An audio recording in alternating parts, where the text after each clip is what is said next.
Hello and welcome to Business Incorporated. I am Bosun Amofaye. The International Monetary Fund has a new chief economist and the first woman to head such a position. Meantime, Nigeria's manufacturing PMI remains in comfort zone despite divergent reports between the central bank and independent FBN Quest. Meantime, Zambia says it's going to replace its value-added tax with a non-refundable sales tax, and that will kick off in April next year. Let's get the details as we get the next 30 minutes of the program together, starting from home here in Nigeria, where the latest data from the Central Bank of Nigeria shows that the country's manufacturing activity in the month of September stood at 56.2 reading, indicating an 18th consecutive month expansion for the sector.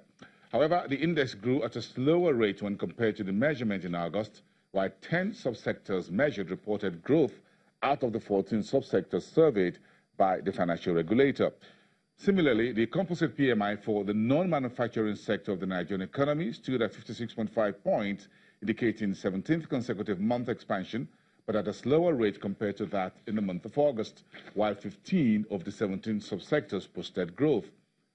On the other hand, a survey by independent FBN Quest shows that the country's manufacturing PMI eased to 54.8 to 53.7 last month, with improvement from two sub-indices, while all sub-indices ended in positive territory.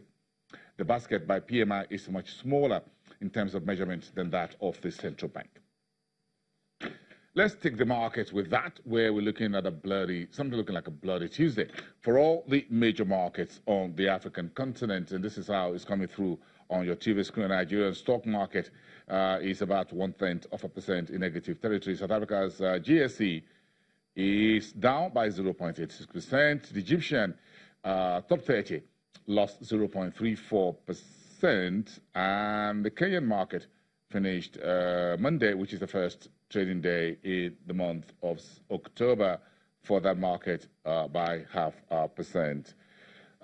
Meantime, take a look at the Middle East markets. A bit of a mixed afternoon this Tuesday for the GCC market. We're tracking just about 4 of them for you. The Abu Dhabi index took the shine with 0.29% upside. Intraday, the Dubai financial market was trading water by that margin, while the Qatar Stock Exchange was up, tracking the Abu Dhabi stock market. The Saudi Tadawul was a major laggard, down 0.64% at midday Nigerian time. Okay, let's move on to the European markets, where stocks were elevated lower this morning. Of course, there were a lot of not so good news, with anti-Euro comments from an Italian party official sent Italian bond yields right up to middle-year high. The stock market there tanked, and the euro took a beating early Tuesday. Let's talk to Paul Christian Breeze from the Frankfurt Stock Exchange. He's of the DWTV, standing there for Channels Television. Paul, this is a very interesting times we have right now in front of us. Let's start from Italy. The real sick man of Europe is still very sick, and that controversial spending plan, what we call the budget, has Europe worried of a new crisis in Italy. Meantime, more oil in the fire. The budget committee says perhaps Italy would want its own currency, perhaps going back to the lira. How good or how bad is this news on both sides of the street, Paul? Yes, investors are on edge about Italy. These latest remarks have shown that just the mention of the idea that it might be a good idea to get out of the euro and for Italy to have its own currency really spiked the sell-off in the bond market. Yes, of course, to some of the coalition, that might be an interesting idea, because what would it do? It would allow Rome to basically print money as much as it needs in order to finance its spending for the quite substantial spending plan that it has agreed upon. But the effect of that and what that would do to the economy are much less likely to be positive. You can look at it in Venezuela, where this is happening, and the currency is depreciating a lot. The economy is suffering. You mentioned it. Market in Milano was down, bond sell-offs. And the rhetoric is just one more thing that is worrying people. The Lega had Slovenia even threatened to sue the EU over this recent bond sell-off, arguing that the EU, with its comments, would trigger these bond sell-off in order to hurt Italy. The overall fear, of course, is that the Eurozone might be in danger. European banks were trading lower this morning. And even though the situation might not be as bad, it does show how sensitive markets are to anything really, that is being said in Rome right now. Okay, but again, it looks like that we have more than one trouble within the region. With Turkey this morning, Fitch downgraded about 20 Turkish bank. Of course, sorry, that was on Monday, and we still have that crisscrossing the markets today. What's the flesh on this story, Paul? Is there a risk of contagion here, as you were trying to say earlier, looking at Italy, now Turkey? Fitch definitely does see an increased risk in Turkey, assuming that bank performance, capitalization, and liquidity are going to be suffering, especially from the further depreciation of the lira since it's last done its rating in July. Similarly, a few days ago, Moody also downgraded these 20 Turkish banks, so Fitch isn't alone in this assessment. The lira, of course, has lost 40% of its value in the past, or in this year, which is quite substantial, driven mostly by, well, political reasons. The President Erdogan picking a fight with the U.S. That has driven a rift between the two countries. He's not willing to take any help from the IMF, of course, which is also backed mostly by the U.S. So that has been making the situation very difficult, although possible spillovers too early to tell right now.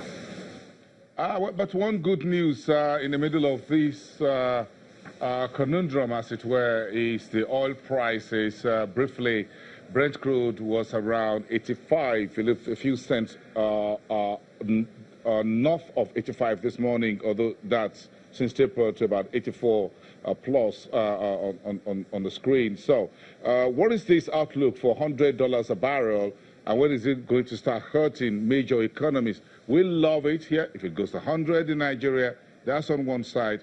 But of course, there's always a downside when oil price rally. Whether this is good news or not, the rising oil price very much depend on what side of the spectrum you're on. For Nigeria, of course, good news. Major oil exporting, that's brilliant, especially oil companies profit, of course. But for others, it is starting to hurt. And it is starting to hurt for other emerging markets that are net importers of oil. Namely Turkey, for example. Also, the South African rand has lost, and Indonesian rupiah is at a 20-year low, at around the level that it was back at the Asian crisis. So, not such great news for these countries, but it's also starting to hurt companies. Here in Europe, for example, airlines are suffering because with the oil price, kerosene prices are also spiking. And these companies are suffering from that. Also companies that are producing product where oil is needed, anything with plastic, chemicals, those are also suffering from a higher oil price. The question is, of course, is it going to stop? Is it going to rise even more, up to 100? Some analysts have said. Others say, and this is quite funny to watch them argue, no, the oil price isn't going to go up further. It's going to come down. Either way, in the U.S., a bill that's been floating around for a while is now being looked at again by politicians. It's a so-called NOPEC bill that would allow the U.S. to sue OPEC for ripping off other countries with the oil products. OPEC, of course, not wanting to increase oil output while the U.S. is putting sanctions on Iran that will limit oil output globally. Now, Paul, let's just wait for that lawsuit. Let's see how it happens and where does it go. OPEC being sued by Washington. Let's see how it goes. Let's leave it there for today. Thank you very much, Paul, from Frankfurt Stock Exchange. A very nasty world of crude oil. It goes up, well, it goes down. Either way, sweet news, bad news for everyone. But it's looking like a very negative way to start the fourth quarter for the U.S. stock market. The index futures fell on Tuesday as investors digested a sharp rally to start the fourth quarter. In the previous session, the Dow Jones Industrial Average futures indicated a decline of 0.26% at the open, which is just about an hour from now, Nigerian time. The S&P 500 and the Nasdaq 100 futures also went down. You can see that on your TV screen. Wait for the opening bell on Wall Street. Okay? Great. Let's move on. Let's go to Asia. It's, of course, evening time. Markets were largely negative Tuesday. Ties to the U.S. and China appear to have taken a turn for the worse. The South Korea's Kospi was down 1.25% lower. That's very sharp, isn't it?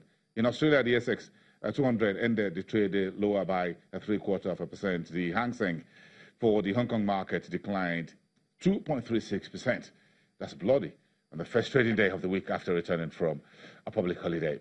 Meantime, in Japan, the Nikkei 225 bucked the overall trend of the Asia Pacific and closed in the north. Not significant, just 0.1%. And the Topix also advanced 0.33%. Those two indices were in the Japanese market. China has its markets closed for a public holiday today. We'll hear from the Chinese in the morning. Good news, the International Monetary Fund has appointed Harvard Professor Gita Gopinath as its new chief economist. The appointment came as the Washington-based institution grapples with issues such as the surge in global protectionism and the impact of technology on employment. Both a U.S. and Indian citizen, Ms. Gopinath, who is one of the leading scholars in exchange rates, sovereign debt and capital flows, will be the first woman to lead the IMF's Economic Research Department. And she is succeeding Maurice Obstfeld, who is due to retire at the end of the year. With her appointment, the IMF joins the OECD and the World Bank in having a woman in the top economic role in the institutions. And you can have a handshake with Gita at the World Bank IMF meeting starting this weekend in Bali, Indonesia. Let's go to the commodities market, shall we, where you have a focus on Nigeria's yam flour business, which is sold lately in Nigeria. A research analyst at the financial derivatives company, Fumi Adibawale, is joining us now from downtown Lagos for a brief chat on this. It's good to have you on the show, Fumi, from our studios at the Nigerian Stock Exchange. This conversation is around this particular agro product, which is widely consumed staple basically in southwest Nigeria, where I came from. But the price of this commodity seems to be trending higher. What's the cause of this from the market survey by your team? Yes, the price of a 5 kg bag of yam flour increased to 4,500 naira. This increase was triggered by a number of factors. First of all, I would like to emphasize that yam flour is produced from yam, and specifically old yam. And this is a season for new yam. So we've seen a drastic reduction in the quantity of old yam in the market, and this has pushed up the price of old yam. So a rise in the price of old yam would definitely result to an increase in the price of its byproducts, such as yam flour. Also, before yam is being processed to yam flour, Definitely it has to be dried. And in the last couple of months, we've seen drastic rainfall, and this has affected the drying of this commodity. So most processors had to resort to alternative source of drying, and this has definitely increased the cost of producing yam flour in Nigeria. Okay, so what do we have as an alternative here? Do you think the crisis between the farmers and the herdsmen of those that are stepping the bay, do you think this is coming to bear on this crisis or this price increase? Yes, yam, which is a major ingredient for yam flour, is being produced in the Middle Belt, and the region is being affected by the X-Men pastoral crisis. Definitely this will affect output. So once output falls, we expect prices to increase. So once the price of yam increases, definitely the price of byproducts such as yam flour would definitely increase. That's it. That's the way it works in economics. Thank you so much for today. Funmi Adebowale from Financial Derivatives Company. Let's take a break. We'll be right back.